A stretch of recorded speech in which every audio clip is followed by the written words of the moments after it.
Bonjour à tous, c'est Fouineur du Web. Vous connaissez peut-être mon site du même nom. Aujourd'hui, je m'essaye à la vidéo avec cette présentation du jeu Star Citizen. Pour cette première, je suis accompagné de Bloodseeker. Alors, salut Blood. Salut Fouini, bonjour à tous. Alors, présente-toi rapidement, Bloody. Eh bien Fouini et moi on se connaît déjà depuis une bonne année maintenant, on fait quand même partie de la même team, on joue notamment ensemble à Battlefield et je tiens justement une chaîne YouTube dans laquelle je donne des conseils et des astuces pour s'améliorer dans Battlefield 4. Ok, alors pour cette première, j'ai demandé à Blood de m'aider pour la réalisation de cette vidéo. Je me suis occupé du regroupement d'informations et lui du montage. Donc j'ai voulu créer un dialogue plutôt qu'un monologue, dans l'espoir de rendre cette vidéo plus vivante. Les vidéos qui illustreront notre conversation sont pour la plupart officielles et tournent toutes en temps réel. Donc nous allons parler de Star Citizen, est-ce que tu peux nous expliquer en quelques mots ce que c'est ? Star Citizen est un jeu futuriste massivement multijoueur en ligne, soit un MMO, et il est réalisé par Chris Roberts. Il tourne sur la dernière version du CryEngine, le même moteur que pour le jeu Crysis 3, et il sortira en 2015 uniquement sur PC. Nous aurons la possibilité de piloter des vaisseaux, d'explorer l'univers et de remplir divers types de missions.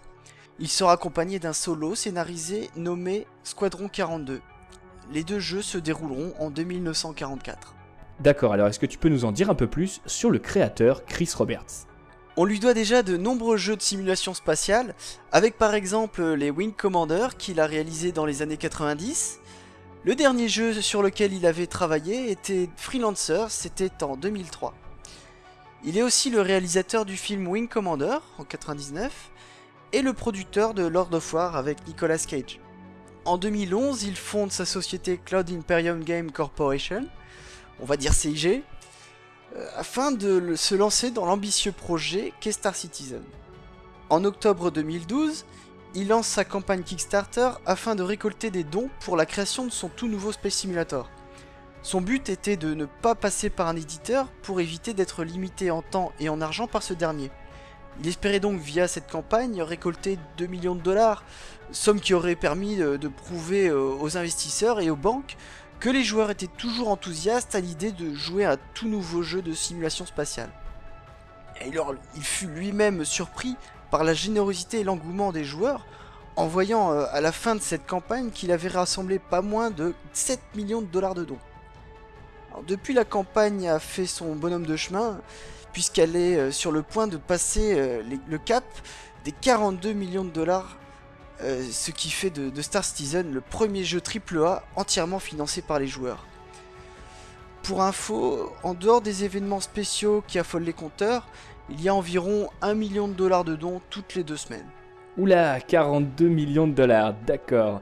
Bon, je suppose, en tout cas j'espère, que tout cet argent n'est pas dépensé dans des Rolex, des voitures de sport ou des voyages. Rassure-toi, tout cet argent est bien utilisé. Je peux donner comme exemple l'investissement que CIG a fait dans un studio de motion capture. Auparavant, ils étaient obligés de louer le matériel à la journée, ce qui était à la fois contraignant en termes de préparatifs et bien sûr cher. On parle de plusieurs dizaines de milliers de dollars la journée. Et maintenant, ils peuvent à leur tour louer leur équipement à d'autres studios. Il faut aussi ajouter qu'il y a actuellement plus de 200 personnes travaillant sur ce projet, et ces personnes, faut bien les payer, tout simplement. Que savons-nous du background, de l'univers et de l'histoire de Star Citizen ? Nous avons déjà accès à de nombreuses et précises informations à ce sujet. On pourrait facilement faire une vidéo de 4 heures rien que là-dessus.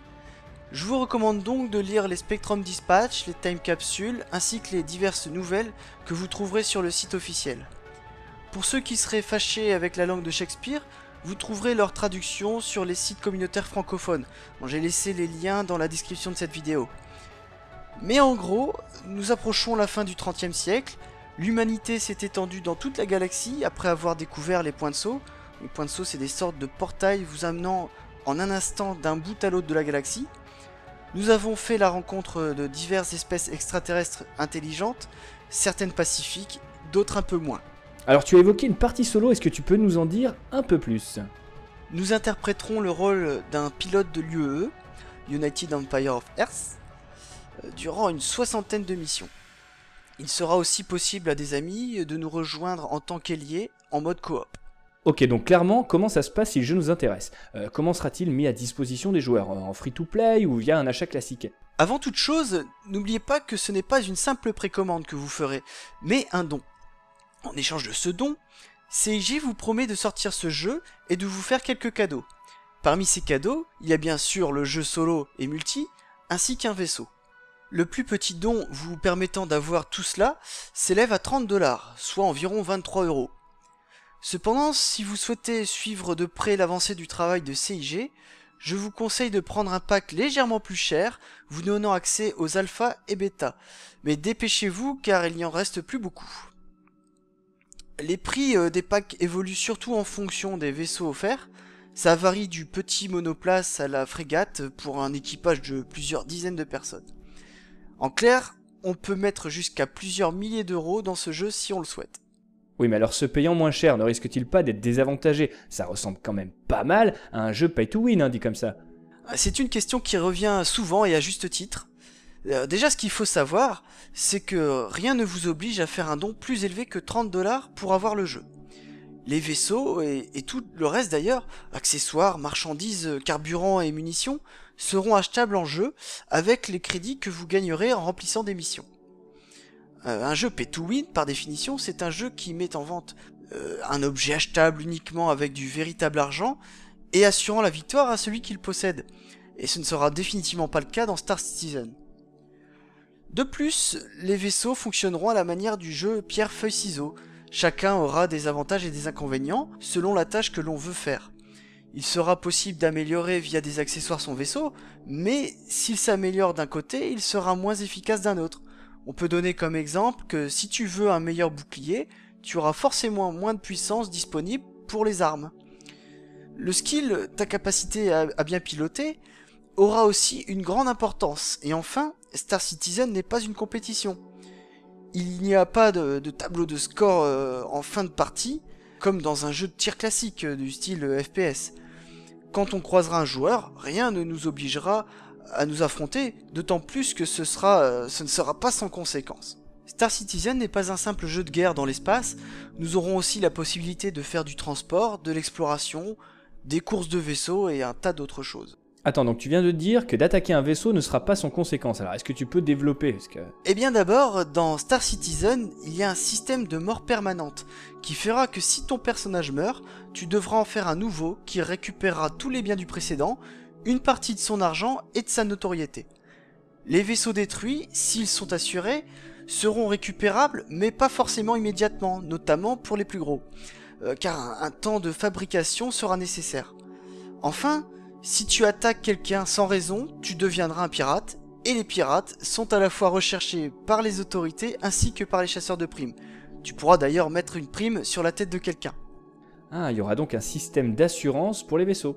Tout à fait, même dans 1000 ans, tu devras toujours payer tes assurances. Comme pour ta voiture aujourd'hui, dans le futur tu devras assurer ton vaisseau, ainsi que tes accessoires et ta cargaison. Si tu ne le fais pas et que ton vaisseau est détruit, il sera perdu. Mais je tiens à rassurer tout le monde, normalement, d'après l'équipe de développement, le coût des assurances devrait être raisonnable. Ouais, mais alors si je comprends bien, imagine que je n'ai qu'un seul vaisseau et qu'un pirate me le détruise. Même si celui-ci est assuré, je risque quand même d'avoir plusieurs jours d'attente pour le récupérer. Le temps d'une de sa fabrication, et dans ce cas, moi je fais comment en attendant? Je suis piéton? Déjà, il faut savoir que les plus petits vaisseaux, eux, seront restitués très rapidement.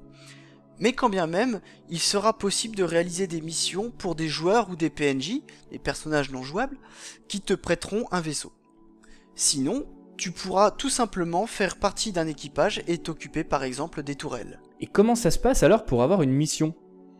Le jeu ne sera pas une simple simulation de pilotage de vaisseau, tu n'es pas le vaisseau mais le personnage qui le pilote.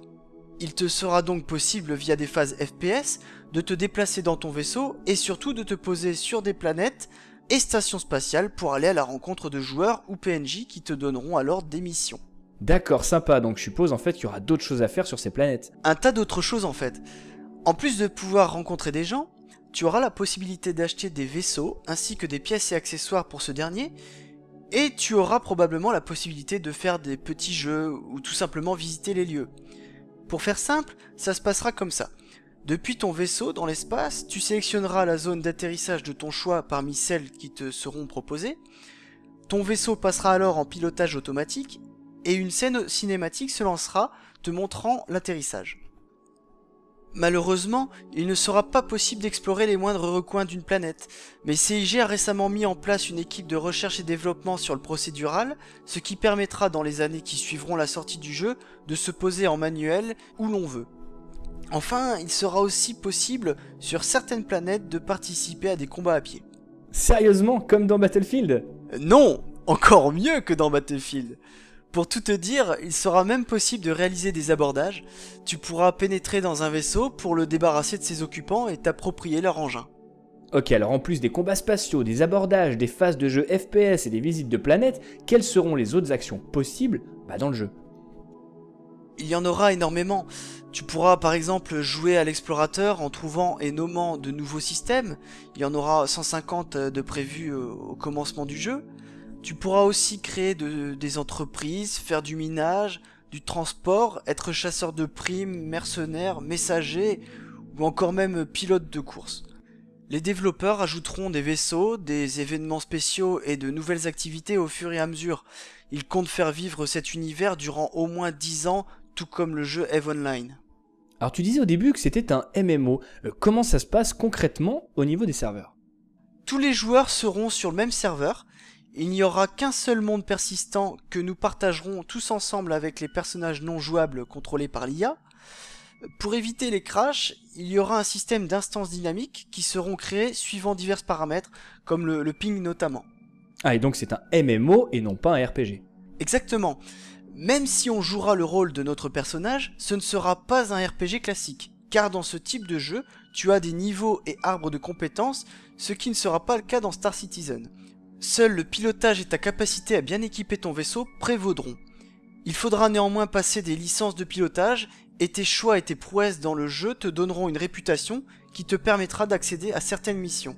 Cette réputation te sera donnée par le jeu et les joueurs en fonction de tes actions, bonnes ou mauvaises. Alors admettons que je n'aime pas le PVP pour X raisons, c'est le joueur contre joueur. Est-ce qu'il est possible de jouer dans l'univers persistant en croisant des PNJ, des personnages non joueurs?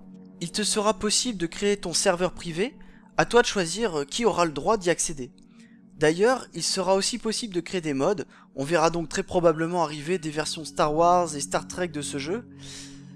De plus, si tes créations sont réussies et cohérentes dans l'univers de Star Citizen, il n'est pas impossible qu'elles soient, après contrôle, implantées dans le jeu. Ok, très bien. Est-ce qu'on a une idée de la date de sortie du jeu et surtout sera-t-il traduit en français? Alors d'abord oui, le jeu sera entièrement traduit en français, texte et voix. Pour l'heure, le site officiel n'est disponible qu'en anglais. Je vous recommande donc de visiter les sites communautaires francophones si vous voulez en apprendre davantage sur ce jeu.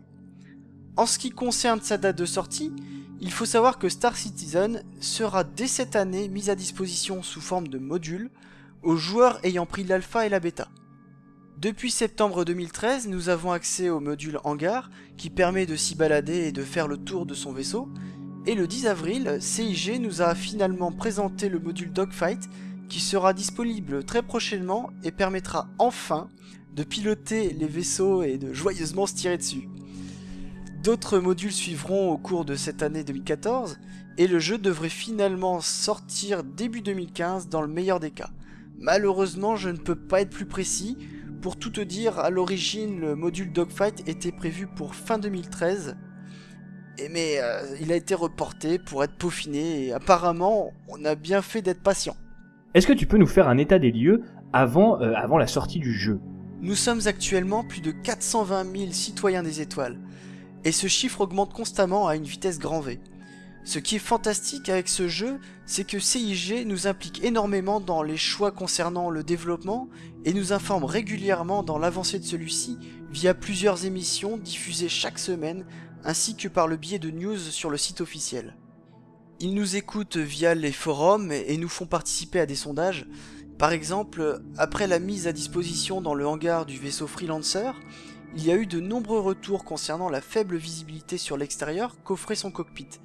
Depuis, des corrections ont été apportées, et c'est comme ça pour plein d'autres choses.